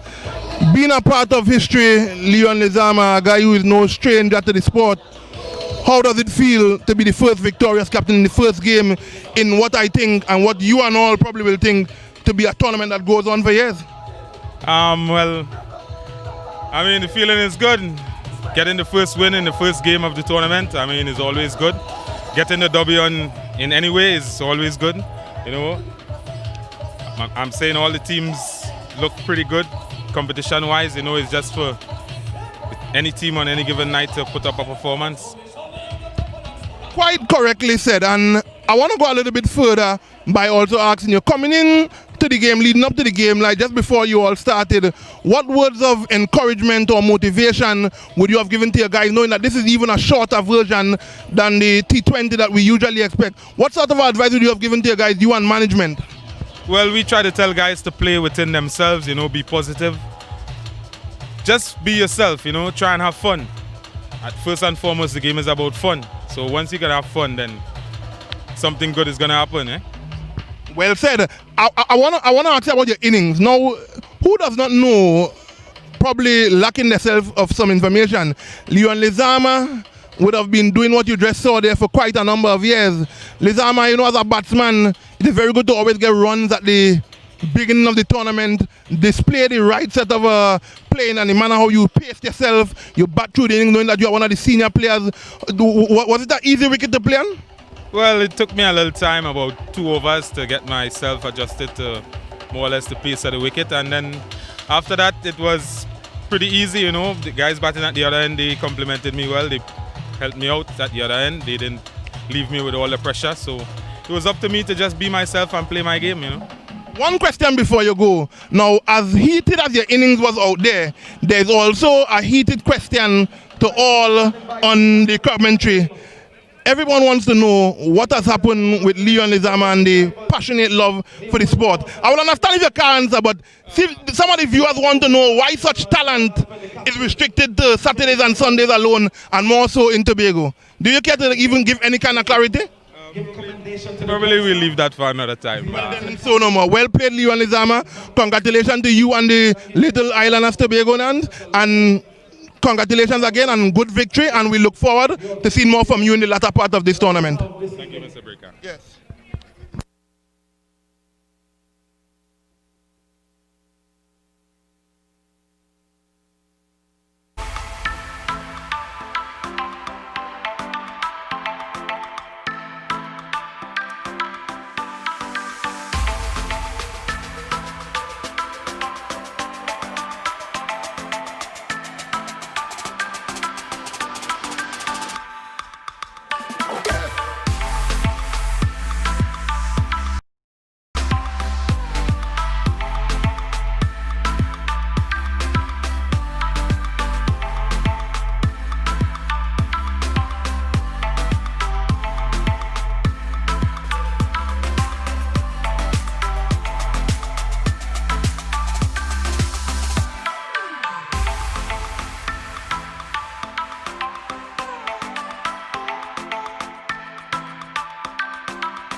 So yes, ladies and gentlemen, we are back here on Tobago Sports Live for game number 2 of the double header. We have here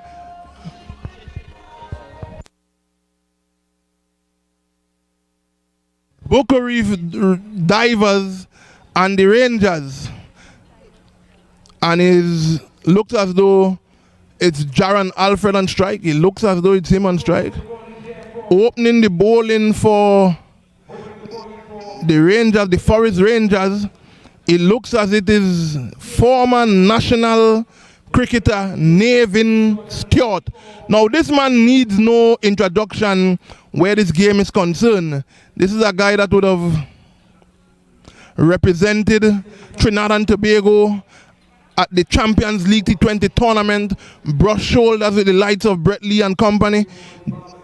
A lot of great players over the international circuit. He would have also played with a lot of franchise cricket, even in the Americas, for even right here in our CPL, the Barbados Trident, the Guyana Amazon Warriors. So this guy's decoration and accolade needs no introduction, and it's a pleasure to have him live here in Tobago. He's a bit rushed there. A bit rushed there. That one got onto Alfred faster than he expected. So Stewart is into his stride here. Buccoo Reef divers.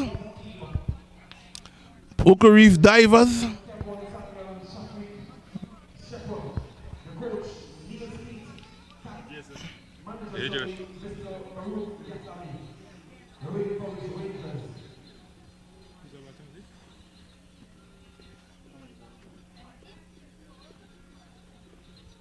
Stewart is in wide delivery there.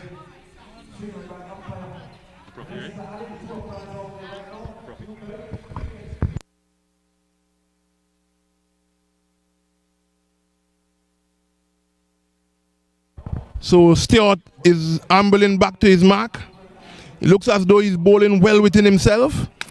And he's on his way to Anthony Providence, another one of these talented Providence. Let us see how he will fare.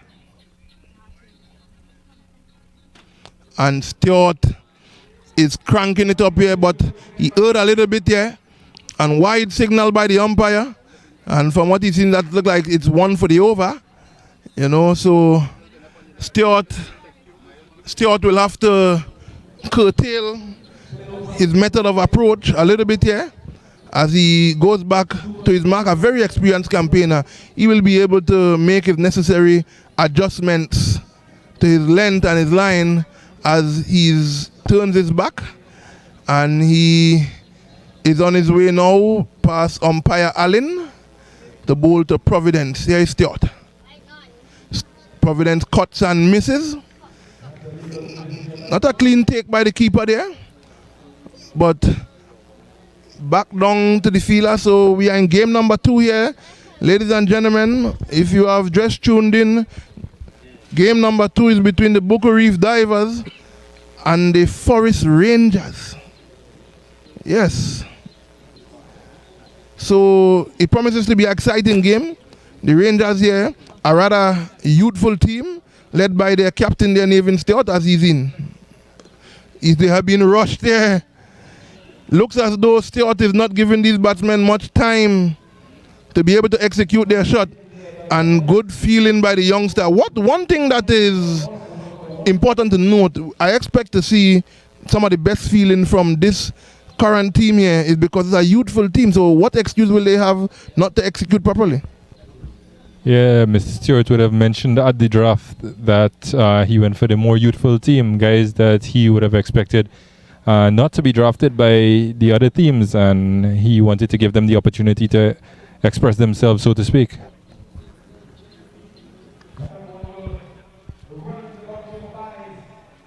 So 4 runs donated to the total there. A poor take from the keeper there.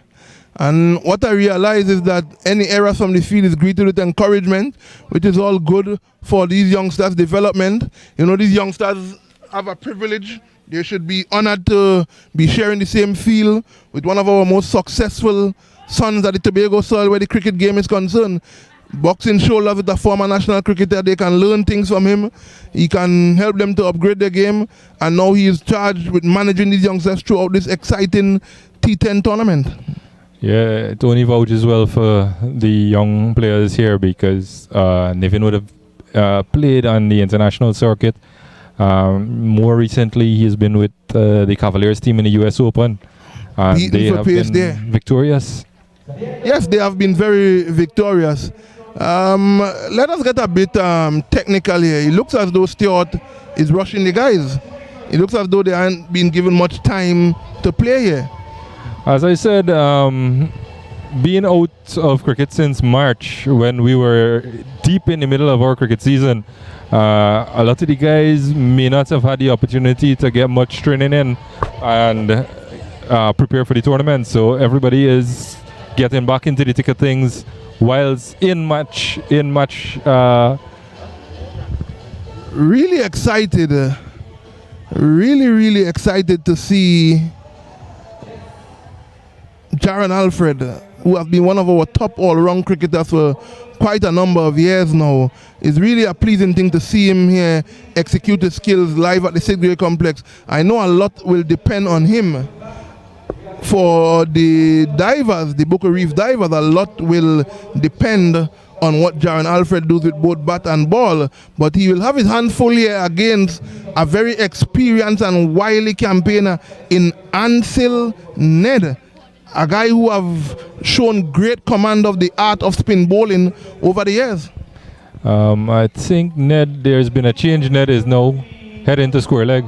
Oh, there has been a change in mind. Look as though Captain Stewart would have changed his mind in terms of who he decides to take up duties of bowling the second over from the other end. I thought it was Ned, but it looks as though he'll be saving his experienced campaigner for a latter part. And as I look around this field and look around this Rangers team, there's a lot of experience in the spin department. I'm seeing Addison Daniel also, who's a very experienced leg spin bowler. So I will know a thing or two about the craft of leg spin bowling. So it is important to note that he will have an important 2 overs at some point tonight here. Yeah, the skipper went for both leg spinners in Tobago, Addison Daniel and Keelan Lynch. Keelan Lynch not here due to unavailability. But as you said, you are very well aware of the craft, and you would have gotten a prize wicket sometime back at this venue. Yes. That I mean, is that young Telemac? Yes, that bowling is is orthodox. That is Josh Telemark. He would have been with us to the UET20 this year, and Niven would have captained that team as well, and I guess he would have liked what he has seen. Telemark would have picked up quite a number of wickets in that tournament against a very good Guyana team. I want to say something about Telemark here, as he is now trashed down to the long off boundary there, 4 runs. He did not pitch that one. He gave Jaron Alfred the required room, and Alfred make no mistake in punishing him there for 4 beautiful runs. But nevertheless, young Telemac, I saw him, and I want to go out on the limb here. Some may not agree, but I have my reason for saying that. I want to go out on the limb and say that I think that is probably the best young player we have on the island where the under 15 age group bracket is concerned. The guy is not guessing to execute none of his skills at all. But in this T10 thing, you don't have no time to sit on your laurels. You have to get it right immediately or you will pay the price. Yeah, he's been trying to cramp Alfred for room, and that one was just nudged to short fine leg, where Addison Daniel picked up and they crossed over for the single. Score goes on to 16 without loss. And we are in over number 2. Yes, young Telemac would have made a very good name for himself at that recently concluded tournament at UWI, where he would have bowled against some quality regional players who were knocking on the door for a lot of different big outfits where cricket is concerned, and he held his own and showed his own very well. And I think that is why Mr. Stewart, the captain, Nathan Stewart, have such confidence in young Telemac. Yeah, you reverted to the fact that he's one of the brighter prospects. There's also Orlando James, who is also on the national under 15 team with Josh Telemark. I think Orlando went on to the West Indies on the West Indies under 15 as well with Coach Brian Brown. And he's trying to hit that one there, but did not get to the pitch of it. Good comeback there from young Telemac. You know, so yes, there's also a Lynn fella out there who I would have seen played a destructive innings at Shaw Park just before this COVID-19. So there's a lot of young talent out there, but they are being led by a man with the necessary experience as he tries to play that one there down the leg side. Let us see the umpire signal there. Let us wait for this. What's a wide signal by the umpire there? So young Telemac earning down the leg side a little bit there. So that's 1 run to the total. We are now 19 without loss in over number 2. Again, I play down the leg side.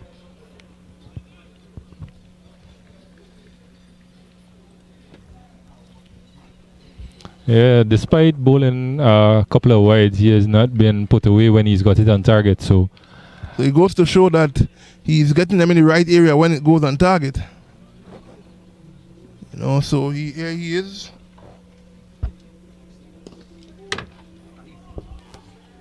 Let us see how that one will go. Is it down to straight to the fielder there?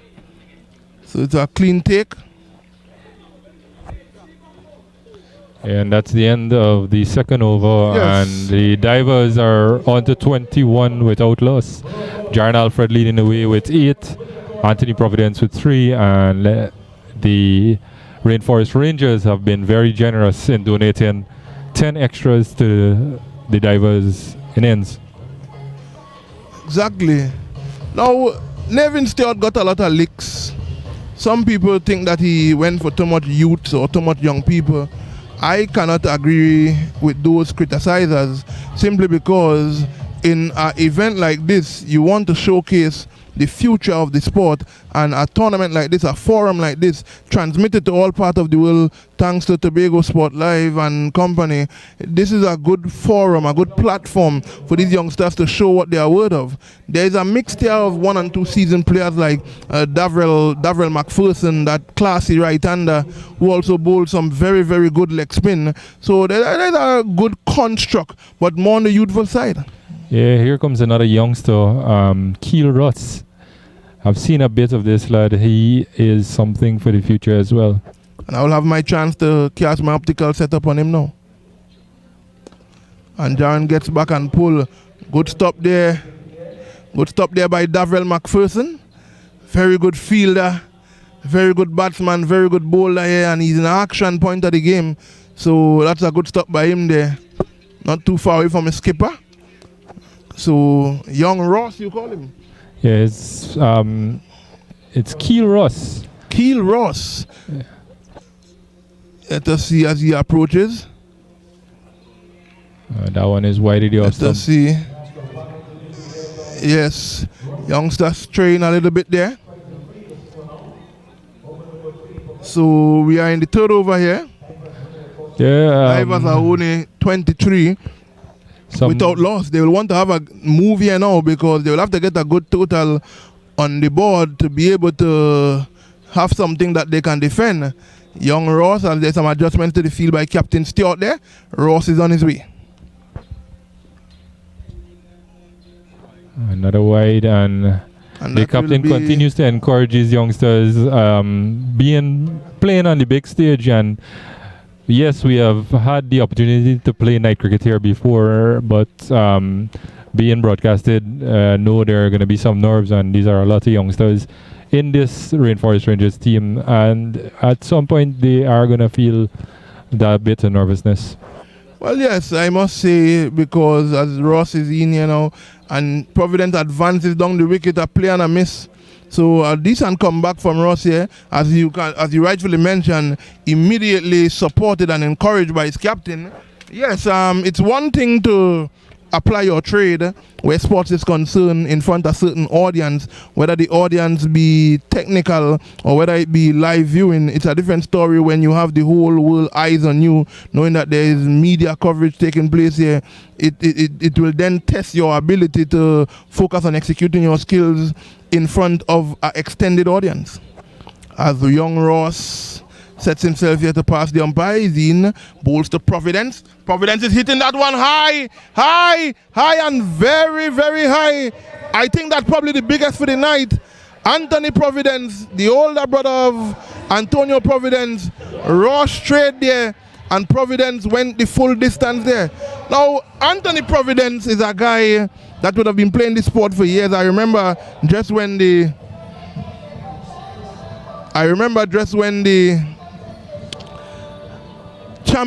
introduction was made for the winning team of the Tobago winning two-day team, where they would have gone to Trinidad to play in the championship. Anthony scored 100 in one of those games, and he received so much of credit, and it's good to see that he still has that class in him. And he's, let us see how that will go. Oh my goodness, such elegant and class as he goes through the covers. So ladies and gentlemen, Providence here is putting on a little exhibition at Sid Gray Sporting Complex. Yeah, Anthony Providence of the Canaan Bonaccord Sports Club has been dominating batting for that club for the past 2 to 3 years as well. I think he would have been Cricketer of the Year in one of those seasons. Good to see Ross still running in. It looks as though he missed his approach there, and the right thing to do is to stop. So I am seeing here young Ross, like he has some issues with the grip as he sets himself to bowl to the experienced Anthony Providence. As he's in, Providence is in the air. Let us see. Let us see. Anthony Providence, he's in a very aggressive mood. Ladies and gentlemen, you are missing the explosion, the addition. Anthony Providence is showing no sort of respect to young Ross. You know the old saying is here that the youngsters must respect their elders, and the elders must then return the respect. Anthony Providence, the experienced campaigner, is showing young Ross no respect whatsoever. Yeah, they all are on the same playing level right now as it stands in this tournament. So Providence is going to capitalize on the inexperience of Ross and try to add some valuable runs to his team's total. That's what you talk about cricket and batting and whatnot. He just played that beautiful shot straight on the way. He kept his shape, lost his shape, and wasn't able to make contact. That's why it is said that few players are able to attack the cricket ball and keep their posture. You know the really great ones when you see they keep their shape and still attack. I think in the exhibition game, one such guy is a man by the name of Kyron Pollard. Yeah, hits the ball a long way because of the fact that he holds a shape. You won't see him just swinging cross-batted shots to the leg side. He holds a shape and goes down long on, long off, even as far as extra cover and straightish mid-wicket. Exactly. I'm really looking forward to that exhibition game, you know, because it's good to see Tobago being given such exposure. And even where this young team is concerned, it looks as though he will be continuing with Telemac, showing confidence in his young left-arm spinner. He'll be bowling to the Buccoo Reef Divers captain in Jaron Alfred. So let us see how that will go. Alfred gives himself some room and try to hit down the ground, and he hits down the ground magnificently. 4 beautiful runs there. So the Buccoo Reef Divers is dealing in 6s and 4s here. It looks as though they want to set a very imposing target for the Rangers to chase. Yeah, and this does not bode well for the Rangers. If both of these batsmen get in, this could spell their demise. Oh, Jaron Alfred is taking a toll to young Telemac here. Jaron Alfred is taking a toll to young Telemac here.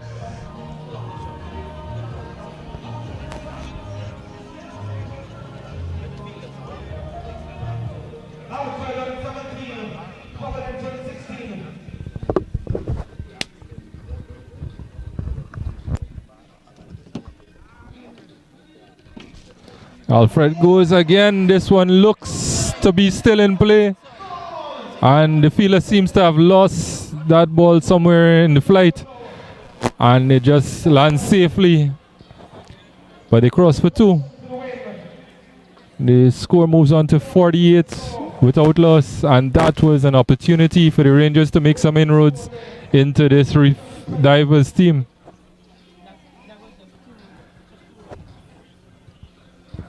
I think Alfred and Providence are looking to dominate and use their experience against the youngster.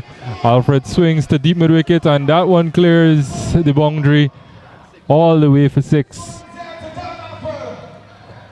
And there seems to be a race between Alfred and Providence in this score, and they're going to go from whichever end they're at.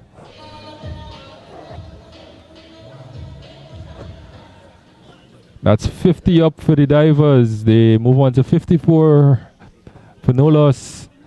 And this is still only the fourth over. And Josh Telemark gets through Darren Alfred and hits the middle and off stump. You see the off stump rocked back. Alfred looking to slug sweep again, missing. And that's the end of his innings. First wicket goes to Josh Telemark.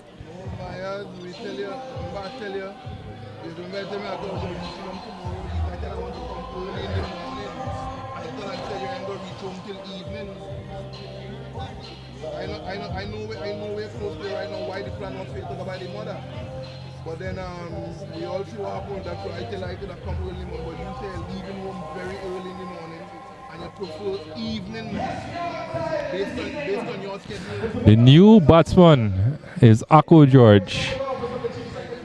Left-handed, classy batsman, and can hit the ball a very long way as well. No, well, one time I want to come. 54 for the loss of one. Akko George joins Antonio Providence.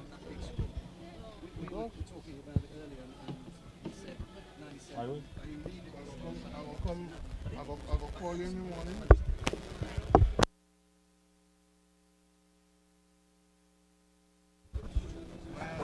Yes, this is telemark again to George, and George is off the mark immediately. The end of a successful over from Josh Telemark. 4 overs gone, 55 for the loss of 1.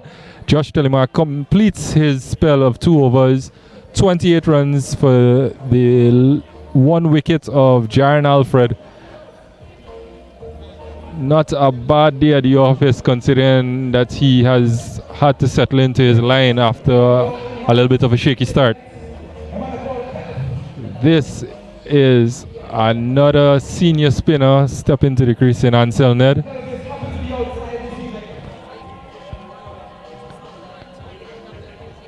Ned would have been captain of Caldrock Sports Club at the Premiership Division.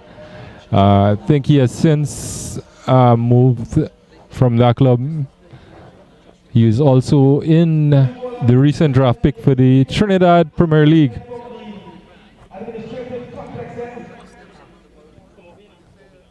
Ned is in and bowls to George. George again punches that one out to point and crosses over for the single.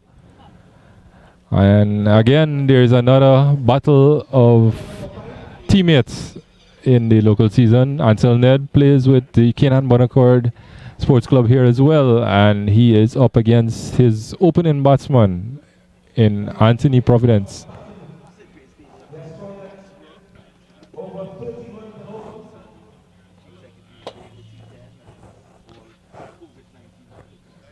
Walks back to find the bowling mark.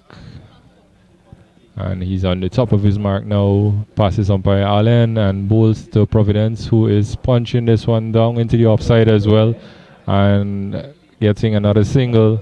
57 for the loss of 1 in 4.2 overs.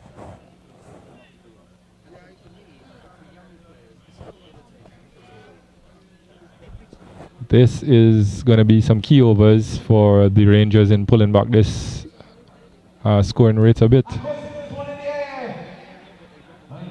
George attempts to hit that one over long off, but just manages to clear cover. Goes again for another single. The experience of Ned coming into play here. 3 singles off his first 3 balls.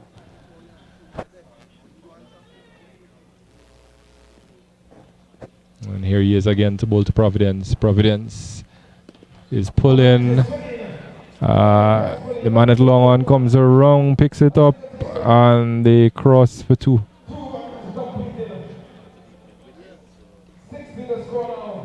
$60 for the loss of 1. 2 balls left in the 5th over. Ansel Ned doing a tidy job of pulling things back. That one is Providence is trying to give himself a bit of room, but is cramped and doesn't manage to get a run. Ned with his final delivery of his first over is swept and swept. One bounce for 4 runs by Anthony Providence. So the entertainment continues. Ansel Ned completing his first over, conceding 9 runs, and the score moves on to 64 for the loss of 1.